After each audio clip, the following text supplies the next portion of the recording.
ಎಲ್ಲರಿಗೂ ಹೊಸ ಹೆಜ್ಜೆ ಯೂಟ್ಯೂಬ್ ಚಾನಲ್ಗೆ ಸ್ವಾಗತ. ಈ ವಿಡಿಯೋದಲ್ಲಿ ನಾನು ಕನ್ನಡ ಪ್ರಜಾವಾಣಿ ನ್ಯೂಸ್ ಪೇಪರ್ನ ಯಾವ ರೀತಿ ಓದಬೇಕು, ಎಕ್ಸಾಮ್ಗೆ ಯಾವ ರೀತಿ ಕರೆಂಟ್ ಅಫೇರ್ಸ್ ಕ್ವಶನ್ಸು ನ್ಯೂಸ್ ಪೇಪರಿಂದ ಬರುತ್ತೆ, ಯಾವ ಒಂದು ಪಾರ್ಟ್ ತುಂಬಾ ಇಂಪಾರ್ಟೆಂಟ್ ಆಗುತ್ತೆ, ಯಾವ ಒಂದು ಇನ್ಫಾರ್ಮೇಷನ್ನ ಎಕ್ಸಾಮಲ್ಲಿ ಯಾವಾಗಲೂ ಕೇಳ್ತಾರೆ ಅನ್ನೋ ಒಂದನ್ನು ನಾನು ನಿಮಗೆ ಈ ವಿಡಿಯೋದಲ್ಲಿ ತೋರಿಸ್ಕೊಡ್ತೀನಿ. ಸೊ ನಾನಿವತ್ತು ಜುಲೈ 4ನೇ ತಾರೀಕು ನ್ಯೂಸ್ ಪೇಪರ್ನ ಎಕ್ಸ್ಪ್ಲೇನ್ ಮಾಡ್ತಾಯಿದ್ದೀನಿ.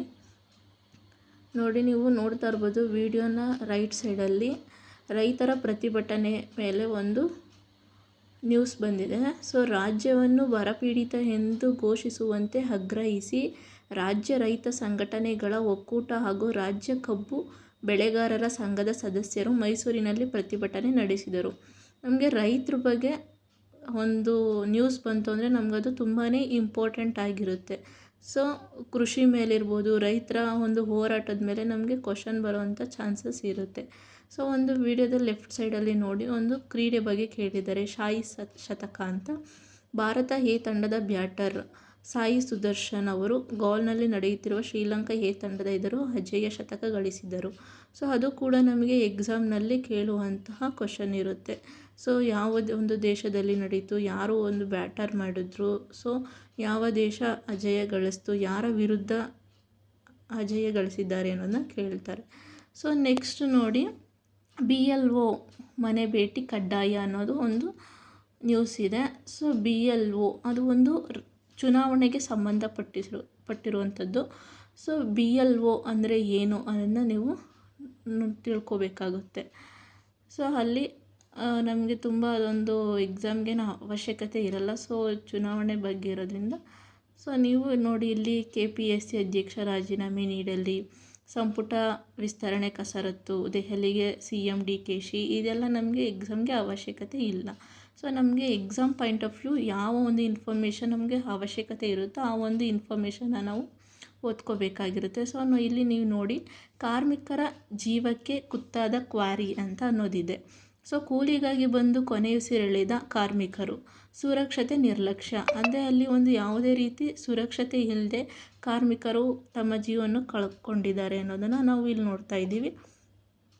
ಸೊ ಒಂದು ಕಾರ್ಮಿಕರ ಬಗ್ಗೆ, ಸೊ ಅವ್ರಿಗಿರುವಂತಹ ಸ್ಕೀಮ್ಸ್ಗಳ ಬಗ್ಗೆ ನೀವು ನೋಡ್ಕೋಬೇಕಾಗುತ್ತೆ. ಯಾವ್ಯಾವ ಸ್ಕೀಮ್ಸ್ ಇದೆ ಕಾರ್ಮಿಕರಿಗೋಸ್ಕರ, ಅವರ ಒಂದು ಸುರಕ್ಷತೆಗೋಸ್ಕರ ಅನ್ನೋದ್ರ ಬಗ್ಗೆ ನೀವು ನೋಡ್ಕೋಬೇಕಾಗುತ್ತೆ. ಸೊ ಅದಾದ ನಂತರ ನೀವು ಇಲ್ಲಿ ನೋಡ್ಬೋದು, ಕೆಳಗಡೆನೆ ಕೊಟ್ಟಿದ್ದಾರೆ, ಕನಕದಾಸ ಅಧ್ಯಯನ ಕೇಂದ್ರದಿಂದ ಮಾಸದ ಮಾತು ಅನ್ನೋದೊಂದು ಇದೆ.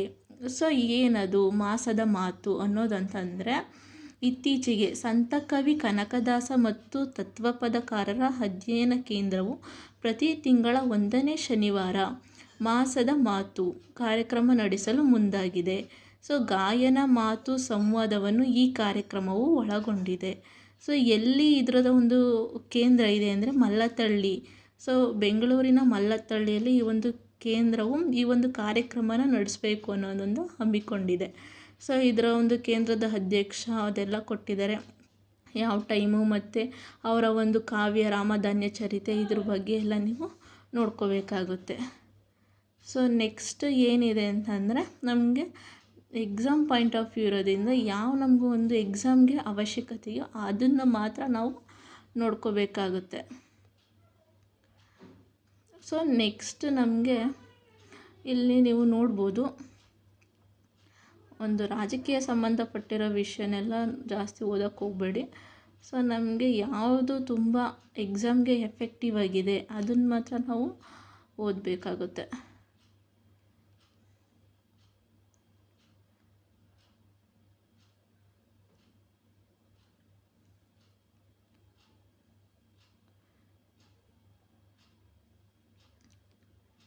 ಇಲ್ಲಿ ನೀವು ನೋಡ್ಬೋದು, 7-8ಕ್ಕೆ ಶರಣರ ಸಾಹಿತ್ಯ ಸಮ್ಮೇಳನ ಅನ್ನೋದಿದೆ ಒಂದು ರೈಟ್ ಸೈಡಲ್ಲೇ. ಸೊ ಯಾವುದೇ ರೀತಿಯ ಒಂದು ಸಮ್ಮೇಳನ ಆದಾಗ, ಸೊ ಅಲ್ಲಿ ಯಾವ ಸಮ್ಮೇಳನ ಎಲ್ಲಿ ನಡೆಯಿತು ಮತ್ತು ಯಾವವರಿಗೆ ಒಂದು ಪ್ರಶಸ್ತಿ ದೊರೀತು ಅನ್ನೋದೆಲ್ಲ ತುಂಬಾ ಇಂಪಾರ್ಟೆಂಟ್ ಆಗಿರುತ್ತೆ. ಮತ್ತು ಎಲ್ಲಿ ಆ ಸಮ್ಮೇಳನ ಜರುಗಿತು ಅನ್ನೋದು ಕೂಡ ತುಂಬ ಇಂಪಾರ್ಟೆಂಟ್ ಆಗಿರುತ್ತೆ. ಸೊ ಅದನ್ನೆಲ್ಲ ನೀವು ನೋಡ್ಕೋಬೇಕಾಗುತ್ತೆ. ಸೊ ಚಿಕ್ಕದಾಗಿ ಕೇಳಿರ್ತಾರೆ. ಸೊ ನಾವು ಕೇರ್ಫುಲ್ಲಾಗೆ ಎಲ್ಲ ಕವರ್ ಮಾಡಬೇಕಾಗುತ್ತೆ. ನೋಡ್ತಾ ಇರ್ಬೋದು ನೀವು. ಒಳ ಮೀಸಲಾತಿ ನ್ಯಾಯಕ್ಕೆ ಬೋವಿ ಪೀಠದ ಶ್ರೀ ಒತ್ತಾಯ ಅಂತ ಹೆಡ್ಲೈನ್ ಇದೆ. ಸೊ ಇಲ್ಲಿ ಒಳ ಮೀಸಲಾತಿ ಬಗ್ಗೆ ನಮಗೆ ನ್ಯೂಸ್ ಪೇಪರಲ್ಲ ನಾವು ನೋಡ್ತಾ ಇದ್ದೀವಿ. ಒಳ ಮೀಸಲಾತಿ ನಮ್ಮೆಲ್ಲರಿಗೂ ಗೊತ್ತು. ಡಾಕ್ಟರ್ ನಾಗಮೋಹನ್ ದಾಸ್ ಸಮಿತಿ ನಮಗೆ ಒಂದು ಒಳ ಮೀಸಲಾತಿ ಅನ್ನೋ ಒಂದು ಇನ್ಫಾರ್ಮೇಷನ್ನ ಸರ್ಕಾರಕ್ಕೆ ನೀಡಿದೆ. ಸೊ ಅದು ಒಂದು ಶಿಫಾರಸುಗಳು ಏನೇನಿದೆ ಅನ್ನೋದನ್ನು ಕೂಡ ನೀವು ಓದ್ಕೊಂಡು ಹೋಗಿರಬೇಕಾಗುತ್ತೆ. ಸೊ ಇಲ್ಲಿ ಏನಿದೆ ನ್ಯೂಸಲ್ಲಿ ಅಂತ ಅಂದರೆ, ಶಿಕ್ಷಣ, ಆರ್ಥಿಕ, ಸಾಮಾಜಿಕವಾಗಿ ಅವಕಾಶ ವಂಚಿತರಾಗಿರುವ ಬೋವಿ ಸಮುದಾಯಕ್ಕೆ ಒಳ ಮೀಸಲಾತಿಯಲ್ಲಿ ಸೂಕ್ತ ನ್ಯಾಯ ಒದಗಿಸಬೇಕು, ರಾಜಕೀಯ ಪ್ರಾತಿನಿಧ್ಯ ನೀಡಬೇಕು ಎಂದು ಚಿತ್ರದುರ್ಗ ಬೋವಿ ಗುರುಪೀಠದ ಹಿಮ್ಮಡಿ ಸಿದ್ದರಾಮೇಶ್ವರ ಸ್ವಾಮೀಜಿಯವರು ಹೇಳಿದ್ದಾರೆ. ಸೊ ಒಂದು ಬೋವಿ ಜನಾಂಗಕ್ಕೆ ಒಂದು ಸ್ಥಾನಮಾನ ಕಲ್ಪಿಸಿಕೊಡ್ಬೇಕು. ಅಂದರೆ ಶಿಕ್ಷಣ ಆರ್ಥಿಕ ಸಾಮಾಜಿಕವಾಗಿ ವಂಚಿತರಾಗಿದ್ದಾರೆ ಅನ್ನೋದೊಂದು ನ್ಯೂಸ್ ಬಂದಿದೆ. ಸೊ ನೆಕ್ಸ್ಟ್ ನಾವೇನು ನೋಡ್ಬೋದು ಅಂತಂದರೆ, ಇಲ್ಲಿ ನೀವು ನೋಡ್ಬೋದು ಕೆಳಗಡೆ ಅಲ್ಲಿದೆ ನೋಡಿ, ಪೋಕ್ಸೋ ಆರೋಪಿ ಬಂಧನ ಅನ್ನೋದಿದೆ. ಪೋಕ್ಸೋ ಅಂದರೆ ಏನು, ಅದು ಯಾವುದಕ್ಕೆ ಸಂಬಂಧಪಟ್ಟಿದೆ ಅನ್ನೋದನ್ನೆಲ್ಲ ನೋಡ್ಬೋದು. ಸೊ ಇಲ್ಲಿ ಹಾಗೇ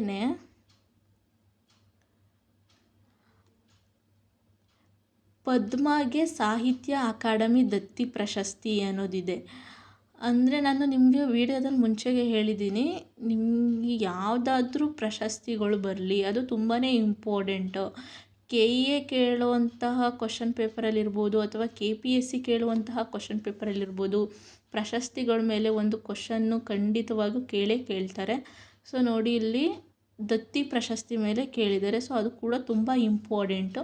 ಸೊ ಇಲ್ಲಿ ಕೆಳಗಡೆ ನೀವು ನೋಡ್ತಾ ಇರ್ಬೋದು, ಕೈಗಾ ಸ್ಥಳ ನಿರ್ದೇಶಕರಾಗಿ ಸುಪ್ರತ್ ನೇಮಕವರಾಗಿದ್ದಾರೆ. ಕಾರವಾರ ತಾಲೂಕಿನ ಕೈಗಾದಲ್ಲಿರುವ ಅಣು ವಿದ್ಯುತ್ ಕೇಂದ್ರದ ಸ್ಥಳ ನಿರ್ದೇಶಕರಾಗಿ ಸುಪ್ರತ್ ದಾಸ್ ಅವರು ನೇಮಕಗೊಂಡಿದ್ದಾರೆ. ಸೊ ಈ ನೇಮಕಾತಿಗಳ ಮೇಲೂ ಕೂಡ ಕ್ವಶನ್ ಕೇಳುವಂತಹ ಚಾನ್ಸಸ್ ಇರುತ್ತೆ. ತುಂಬ ಕೇರ್ಫುಲ್ಲಾಗಿ ನೀವು ನೋಡ್ಕೋಬೇಕಾಗುತ್ತೆ. ಸೊ ಇಲ್ಲಿ ಪೋಕ್ಸೋ ಬಗ್ಗೆ ಕೇಳಿದ್ದಾರೆ ನೋಡಿ, ಪೋಕ್ಸೋ ಆರೋಪಿ ಬಂಧನ ಆಗಿದೆ. ಸೊ ಅದು ಕೂಡ ತುಂಬ ಇಂಪಾರ್ಟೆಂಟು. ಪೋಕ್ಸೋ ಅಂದ್ರೇನು, ಯಾವುದಕ್ಕದು ಸಂಬಂಧಪಟ್ಟಿದೆ ಅನ್ನೋದೆಲ್ಲ ತುಂಬ ಇಂಪಾರ್ಟೆಂಟ್ ಆಗಿರುತ್ತೆ. ಸೊ ಅದ ನಂತರ ನೀವಿಲ್ಲಿ ನೋಡ್ಬೋದು, 16ನೇ ಹಣಕಾಸು ಆಯೋಗ ಶಿಫಾರಸು, ರಾಜ್ಯಕ್ಕೆ ಸಿಕ್ಕ ಅನುದಾನ ಏನಿದೆ. ಸೊ 16ನೇ ಹಣಕಾಸು ಆಯೋಗ ಅನ್ನೋದು ತುಂಬಾ ಇಂಪಾರ್ಟೆಂಟ್ ಆಗಿದೆ. 16ನೇ ಹಣಕಾಸು ಆಯೋಗದ ಅಧ್ಯಕ್ಷರು ಯಾರು, ಆ ಒಂದು ಆಯೋಗ ಯಾವುದನ್ನು ಶಿಫಾರಸು ಮಾಡಿದೆ ಅನ್ನೋದು ತುಂಬಾ ಇಂಪಾರ್ಟೆಂಟ್ ಆಗಿರುತ್ತೆ. ಸೊ ಅದ್ರ ಬಗ್ಗೆ ಇನ್ ಡೀಟೇಲ್ ಆಗಿ ನೀವು ತಿಳ್ಕೊಂಡೋಗಿ.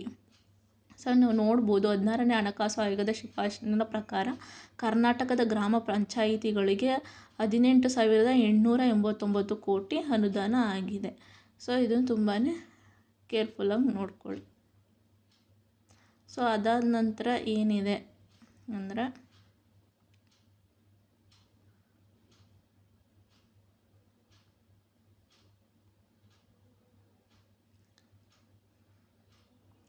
ತುಂಬ ರಾಜಕೀಯ ವಿಷಯಗಳು ಇರುತ್ತೆ. ನಮ್ಗೆ ಅದೆಲ್ಲ ಅವಶ್ಯಕತೆ ಇಲ್ಲ. ನಮ್ಗೆ ಎಕ್ಸಾಮ್ ದೃಷ್ಟಿಯಿಂದ ನಮಗೆ ಯಾವುದು ಇಂಪಾರ್ಟೆಂಟೋ ಅದನ್ನು ಮಾತ್ರ ನಾವು ನೋಡ್ಕೋಬೇಕಾಗತ್ತೆ.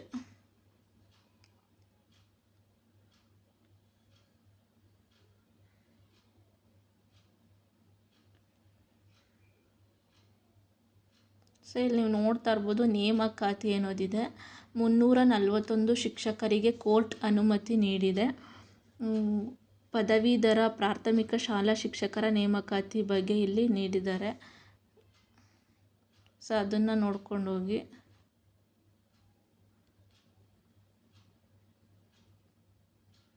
ಅದಾದ ನಂತರ ನೋಡಿ, ಕಾನ್ಸ್ಟೇಬಲ್ ನೇಮಕಾತಿ ಅನ್ನೋದಿದೆ. ಸೊ ಅವಧಿ ವಿಸ್ತರಣೆ ಆಗಿದೆ. ಈ ಮುಂಚೆ ಜುಲೈ 4ನೇ ತಾರೀಕು ಲಾಸ್ಟ್ ಡೇಟ್ ಇತ್ತು. ಬಟ್ ಇವಾಗ ರಾಜ್ಯ ಪೊಲೀಸ್ ಇಲಾಖೆ ಏನು ಮಾಡಿದೆ ಅಂತಂದರೆ ಇದೇ ಜುಲೈ 8ನೇ ತಾರೀಕುವರೆಗೂ ಸಂಜೆ 4 ಗಂಟೆವರೆಗೂ ಒಂದು ಅವಕಾಶವನ್ನು ಕಲ್ಪಿಸಿದೆ.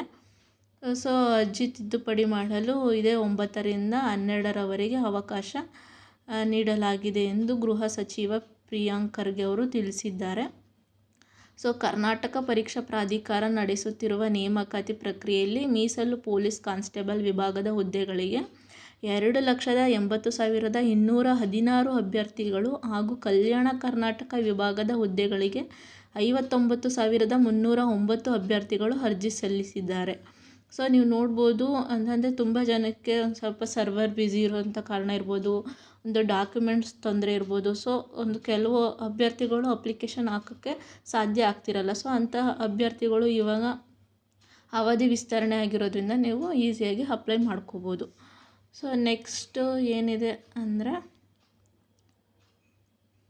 ನೋಡಿ, ಇಲ್ಲಿ ಮಳೆ ಕೊರತೆ ಬಗ್ಗೆ ಇದೆ. ಮಳೆ ಕೊರತೆ ಪರ್ಯಾಯ ಬೆಳೆಗಳತ್ತ ಚಿತ್ತ ಅಂತ ಇದೆ. ಸೊ ಒಂದು ಕೃಷಿ ಇಲಾಖೆ ಅದೇನಂತಂದರೆ ಒಂದು ಬೆಳೆ ವಿಮೆ ಕಡ್ಡಾಯವಾಗಿ ಮಾಡಿಸಲು ರೈತರಲ್ಲಿ ಒಂದು ಜಾಗೃತಿ ಕೂಡ ಮೂಡಿಸ್ತಿದೆ. ಸೊ ಮಳೆ ಕೊರತೆಯಿಂದ ಏನೇನೆಲ್ಲ ಬದಲಾವಣೆ ಆಗುತ್ತೆ, ಒಂದು ರೈತರ ಮೇಲೆ ಯಾವ ರೀತಿ ಪರಿಣಾಮ ಬೀರುತ್ತೆ ಅನ್ನೋದು ತುಂಬಾ ಇಂಪಾರ್ಟೆಂಟ್ ಆಗಿರುತ್ತೆ. ಸೊ ಇಲ್ಲಿ ನೀವು ಚೆನ್ನಾಗಿ ನೋಡ್ಕೊಂಡು ಹೋಗಬೇಕಾಗುತ್ತೆ. ಎಕ್ಸಾಮಲ್ಲಿ ತುಂಬ ಮಳೆ ಕೊರತೆ ಬಗ್ಗೆ ಇರ್ಬೋದು, ಅಂದರೆ ರೈತನ ಮೇಲೆ ಯಾವ ರೀತಿ ಪರಿಣಾಮ ಬೀರುತ್ತೆ, ಈ ಒಂದು ಎಲ್ಲ ಒಂದು ಹವಾಮಾನ ಬದಲಾವಣೆ ಇರ್ಬೋದು, ಒಂದು ಮಾರುಕಟ್ಟೆ ಇರ್ಬೋದು, ಮತ್ತು ಒಂದು ಮಳೆ ಕೊರತೆ ಇರ್ಬೋದು, ಇವೆಲ್ಲ ಒಂದು ರೈತನ ಮೇಲೆ ಯಾವ ರೀತಿ ಪರಿಣಾಮ ಬೀರುತ್ತೆ ಅನ್ನೋದು ತುಂಬಾ ಇಂಪಾರ್ಟೆಂಟ್ ಆಗಿರುತ್ತೆ. ಸೊ ಇದು ಒಂದು ಇಂಪಾರ್ಟೆಂಟ್ ಕ್ವಶನ್. ಸೊ ಅದಾದಮೇಲೆ ನೀವು ನೋಡ್ತಿರ್ಬೋದು, ಗೃಹ ಜ್ಯೋತಿ ಜಾತಿ ಪ್ರಮಾಣ ಪತ್ರ ಕಡ್ಡಾಯವಲ್ಲ ಅನ್ನೋದು ಇದೆ. ಸೊ ಹೌದು, ಗೃಹ ಜ್ಯೋತಿ ಅನ್ನೋದು ಒಂದು ಗ್ಯಾರಂಟಿ ಯೋಜನೆ. ಸೊ ಒಂದು ಗೃಹ ಜ್ಯೋತಿ ಯೋಜನೆಯು ಮಾಹಿತಿ ಸಂಗ್ರಹ ಸಂದರ್ಭದಲ್ಲಿ ಫಲಾನುಭವಿಯ ಪ್ರವರ್ಗ ಕುರಿತ ಮಾಹಿತಿ ನೀಡುವುದು ಕಡ್ಡಾಯ ಅಲ್ಲ ಎಂದು ಬೆಸ್ಕಾಂ ಸ್ಪಷ್ಟಪಡಿಸಿದೆ. ನೋಡಿ, ಸೊ ನೆಕ್ಸ್ಟ್ ಏನಿದೆ ಅಂದರೆ ಮತ್ತು ಅಭಿಮತ, ಒಂದು ಪೇಜ್ ನಂಬರ್ 10. ಅಭಿಮತ ಅನ್ನೋದು ಪ್ರಜಾವಾಣಿ ಪೇಪರಲ್ಲಿ ತುಂಬಾ ಇಂಪಾರ್ಟೆಂಟ್ ಆಗಿರುವಂತಹ ಪೇಜ್. ಸೊ ಇದನ್ನು ಯಾವುದೇ ಕಾರಣಕ್ಕೂ ಸ್ಕಿಪ್ ಮಾಡಬಾರ್ದು. ಸೊ ಇದರಲ್ಲಿ ನಮಗೆ ಒಂದು ಸಂಪಾದಕೀಯ ಮತ್ತು ಲೇಖನಗಳು ಕೊಟ್ಟಿರ್ತಾರೆ. ಸೊ ಇದು ನಮಗೆ ಪ್ರಬಂಧ ಬರೆಯೋದಕ್ಕೆ ತುಂಬಾ ಇಂಪಾರ್ಟೆಂಟ್ ಆಗಿರುತ್ತೆ. ಸೊ ನಿಮ್ಗೆ ನೋಡಿ, ರೈಟ್ ಸೈಡಲ್ಲಿ ಸುಭಾಷಿತ ಇದೆ ಮಹಾತ್ಮ ಗಾಂಧೀಜಿಯವ್ರದ್ದು, ಅದನ್ನು ಕೂಡ ಓದ್ಕೋಬೋದು.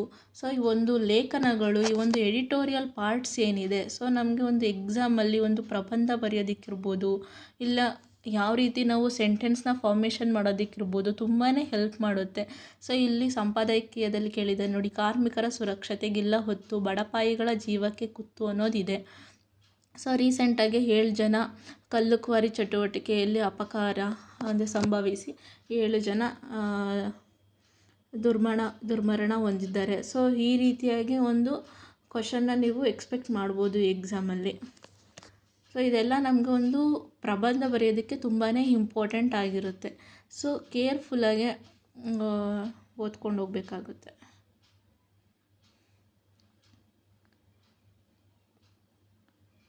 ಸೊ ಇಲ್ಲಿ ಕೊಟ್ಟಿದ್ದಾರೆ ನೋಡಿ, ಮಂದಿರ, ರಾಜಕಾರಣ ಮತ್ತು ಹೊಣೆ. ಒಂದು ರಾಜಕೀಯದ ವಿಷಯ ನಮಗೇನು ಅಷ್ಟೊಂದು ಇಂಪಾರ್ಟೆಂಟ್ ಅಲ್ಲ ನಮಗೆ. ಬಟ್ ಏನಂದರೆ ನಾವು ಒಂದು ಎಕ್ಸಾಮ್ ದೃಷ್ಟಿಕೋನದಿಂದ ಯಾವ್ಯಾವ ಒಂದು ಇನ್ಫಾರ್ಮೇಷನ್ ನಮಗೆ ತುಂಬಾ ಇಂಪಾರ್ಟೆಂಟ್ ಆಗಿರುತ್ತೆ, ಅದನ್ನು ಮಾತ್ರ ನಾವು ತುಂಬ ನೀಟಾಗಿ ಗಮನಿಸಬೇಕಾಗುತ್ತೆ.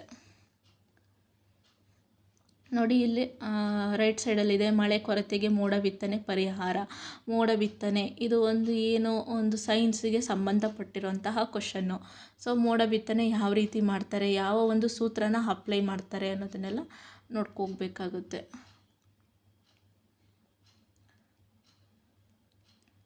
ಸೊ ಹಾಗೆ ಬಂದರೆ ನೋಡಿ, ಬೀದಿ ಬದಿ ವ್ಯಾಪಾರ ಅನುಕಂಪ ಅಗತ್ಯ ಅನ್ನೋದಿದೆ. ಈಗ ಬೀದಿ ಬದಿ ವ್ಯಾಪಾರ ಮಾಡ್ತಿರೋರಿಗೆ ಸರ್ಕಾರವು ಒಂದು ಸ್ವನಿಧಿ ಅನ್ನೋ ಒಂದು ಯೋಜನೆಯನ್ನು ಕೂಡ ಬಿಡುಗಡೆ ಮಾಡಿದೆ. ಅದರಿಂದ ಫಲಾನುಭವಿಗಳು ಯಾರ್ಯಾರಿದ್ದಾರೆ ಅವರು ಒಂದು ಯೋಜನೆಗೆ ಅರ್ಹರಾಗಿರ್ತಾರೆ.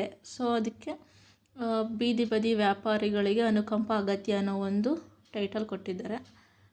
ಸೊ ಅದನ್ನು ನೀವು ನೋಡ್ಕೊಂಡೋಗಿ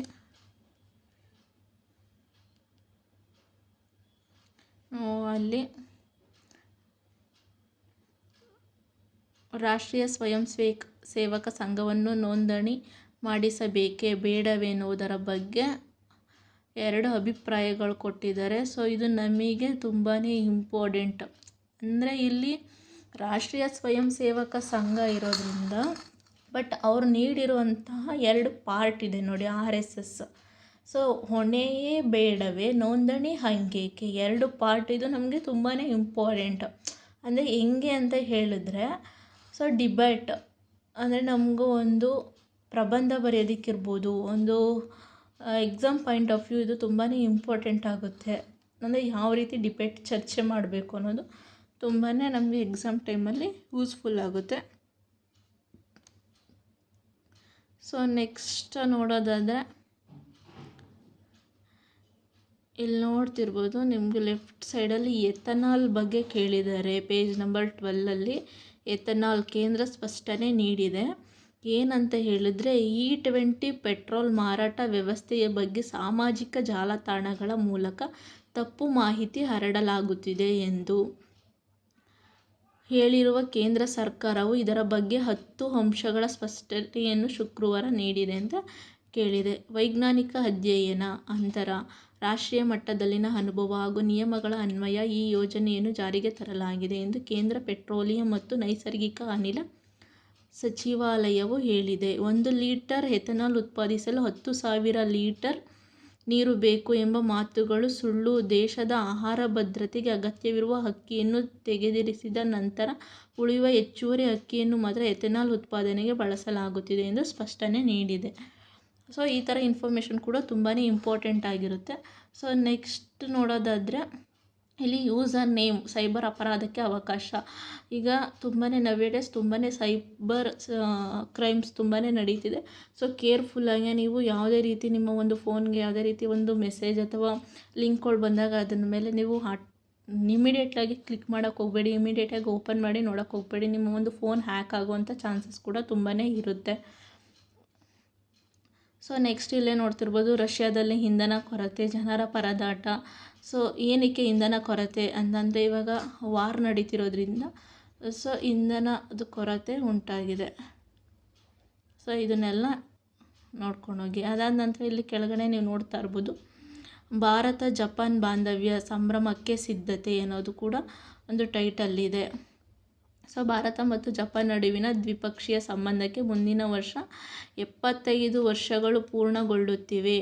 ಒಂದು ಇಂಟರ್ ಕಂಟ್ರೀಸ್ ಅಂದರೆ ಅಂತಾರಾಷ್ಟ್ರೀಯ ಸಂಬಂಧಗಳು, ಒಂದು ಬಾಂಧವ್ಯದ ಸಂಭ್ರಮಕ್ಕೆ ಸಿದ್ಧತೆ ಕೂಡ ನಡೀತಿದೆ. ಎಲ್ಲಿ ಅಂದರೆ ಭಾರತ ಮತ್ತು ಜಪಾನ್ ಬಾಂಧವ್ಯಕ್ಕೆ. ಸೊ ನೆಕ್ಸ್ಟ್ ನೀವು ಏನು ನೋಡ್ಬೋದು ಅಂತಂದರೆ, ಇಲ್ಲಿ 3 ಚೀನಾ ಆ್ಯಪ್ ತೆಗೆಯಲು ಸೂಚನೆ ಅಂತ ಕೊಟ್ಟಿದ್ದಾರೆ. ಅವು ಯಾವ್ಯಾವುದು 3 ಆ್ಯಪ್ ಅನ್ನೋದನ್ನು ಕೂಡ ನೀವು ನೋಡ್ಕೋಗ್ಬೋದು. ಯಾವ್ಯಾವುದಿದೆ ಅಂತಂದರೆ BAT, BMS, ಲಾಜಿಸ್ಟಿ, ಎಪೋಕ್, ಹಯಾನ್ ಈ 3 ಆ್ಯಪ್ಗಳನ್ನ ತೆಗಿಬೇಕು, ಅಂದರೆ ಚೀನಾದ ಆ್ಯಪ್ಗಳನ್ನ ತೆಗಿಬೇಕು ಅಂತ ನಿರ್ಧರಿಸಿದೆ. ಸೊ ಅದಾದ ನಂತರ ಇಲ್ಲಿ ನೋಡ್ತಾ ಇರ್ಬೋದು ನೀವು, ಇರಾನ್ನ ಇಸ್ಲಾಮಿಕ್ ರೆವಲ್ಯೂಷನರಿ ಗಾರ್ಡ್ ಕೋರ್ ನೇತೃತ್ವದಲ್ಲಿ ಸಿದ್ಧತಾ ಕಾರ್ಯ. ಏನು ಕಾರ್ಯ ಅಂದರೆ ಖಮೇನಿಯವರ ಒಂದು ಅಂತ್ಯಕ್ರಿಯೆ, ಒಂದು ಗೌರವ ಸಮರ್ಪಣೆಯನ್ನು ನಡೆಸ್ತಿದ್ದಾರೆ. ನಿಮಗೆಲ್ಲರಿಗೂ ಗೊತ್ತು, ಇತ್ತೀಚೆಗೆ ಖಮೇನಿ ಅವರು ಅಂದರೆ ಇರಾನಿನ ಪ್ರತಿಷ್ಠಿತ ನಾಯಕ, ಅವರು ಹತ್ಯೆ ಆಗಿದ್ದಾರೆ. ಸೊ ಅವ್ರಿಗೋಸ್ಕರ ಒಂದು ಅಂತ್ಯಕ್ರಿಯೆಯನ್ನು ಏರ್ಪಡಿಸಿದ್ದಾರೆ.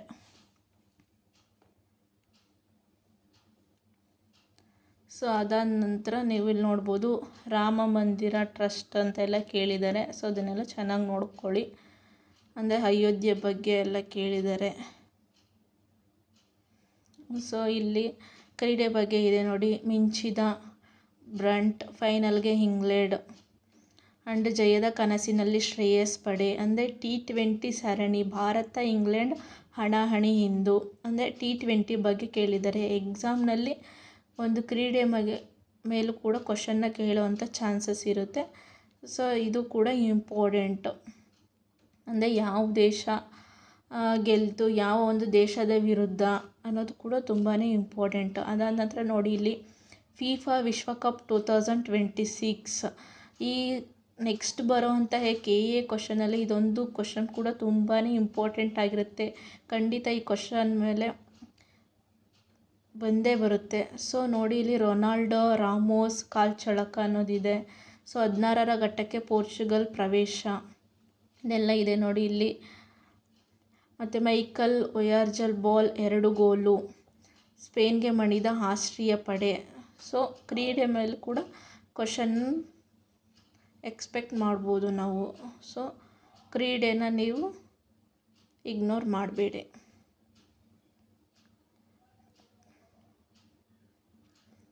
ನೆಕ್ಸ್ಟ್ ನಾವು ಏನು ನೋಡ್ಬೋದು ಅಂದರೆ ನೋಡಿ, ಇಲ್ಲಿ 16ರ ಘಟ್ಟಕ್ಕೆ ಸ್ವಿಟ್ಜರ್ಲೆಂಡ್ ಲಗ್ಗೆ ಅದೆಲ್ಲ ಕೇಳಿದ್ದಾರೆ. ಸೊ ಈ ರೀತಿ ನೀವು ಚೆನ್ನಾಗಿ ಪ್ರಿಪೇರ್ ಆದರೆ ಬೆಸ್ಟು. ನಿಮಗೆ ಈ ವಿಡಿಯೋ ಇಷ್ಟ ಆದರೆ ಲೈಕ್ ಮಾಡಿ, ಶೇರ್ ಮಾಡಿ. ನಿಮ್ಗೇನಾದ್ರು ಡೌಟ್ಸ್ ಬಂತು ಅಂದರೆ ಕಮೆಂಟ್ ಹಾಕಿ. ನೆಕ್ಸ್ಟ್ ವಿಡಿಯೋದಲ್ಲಿ ನಾನು ಅದನ್ನು ಕ್ಲಿಯರ್ ಮಾಡಿಕೊಡ್ತೀನಿ. ಸೊ ಆದಷ್ಟು ಬೇಗ ನಮ್ಮ ಚಾನಲ್ನ ಸಬ್ಸ್ಕ್ರೈಬ್ ಮಾಡಿ. ಇದೇ ರೀತಿ ನಿಮಗೆ ಉಪಯುಕ್ತವಾಗುವಂತಹ ಮಾಹಿತಿಗಳನ್ನ ನಾನು ನಿಮ್ಮ ಜೊತೆ ಶೇರ್ ಮಾಡ್ಕೊತೀನಿ.